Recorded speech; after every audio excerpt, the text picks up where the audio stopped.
అంతర్జాతీయ రక్షణ రంగంలో సరికొత్త పరిణామాలు చోటు చేసుకుంటున్నాయి. ఇరాన్తో దౌత్యపరమైన చర్చలు సానుకూలంగా సాగే అవకాశం ఉందని అమెరికా అధ్యక్షుడు డొనాల్డ్ ట్రంప్ ప్రకటించారు.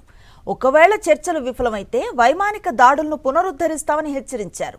2 వారాల పాటు సాగిన వరుస దాడుల తర్వాత యుద్ధం తాత్కాలికంగా ఆగినప్పటికీ ఇరు దేశాల మధ్య ఉద్రిక్తతలు కొనసాగుతూనే ఉన్నాయి. అమెరికా జరిపిన తీవ్ర దాడుల కారణంగా ఇరాన్ చర్చలకు ముందుకు వచ్చిందని అధ్యక్షుడు ట్రంప్ స్పష్టం చేశారు. అయితే ఈ వ్యాఖ్యలను ఇరాన్ విదేశాంగ శాఖ తీవ్రంగా ఖండించింది.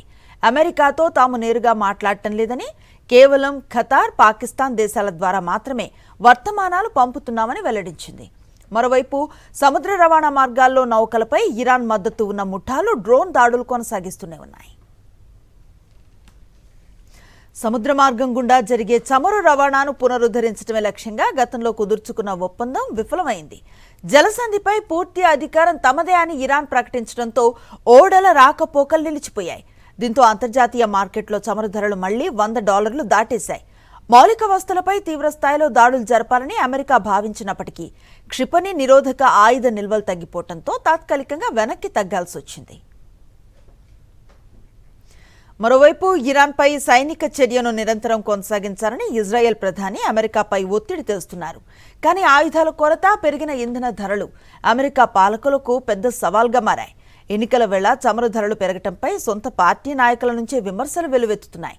ఎంత త్వరగా వీలైతే అంత త్వరగా యుద్ధాన్ని ముగించాలని పార్లమెంట్ నాయకులు అధ్యక్షుడికి సూచిస్తున్నారు.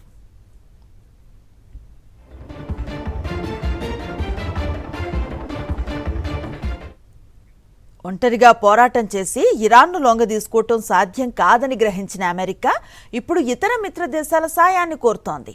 సముద్ర మార్గాల్లో నౌకలకు రక్షణ కల్పించడానికి ఒక అంతర్జాతీయ కూటమిని ఏర్పాటు చేసేందుకు లండన్లో అత్యున్నత స్థాయి సమావేశం నిర్వహించనున్నారు.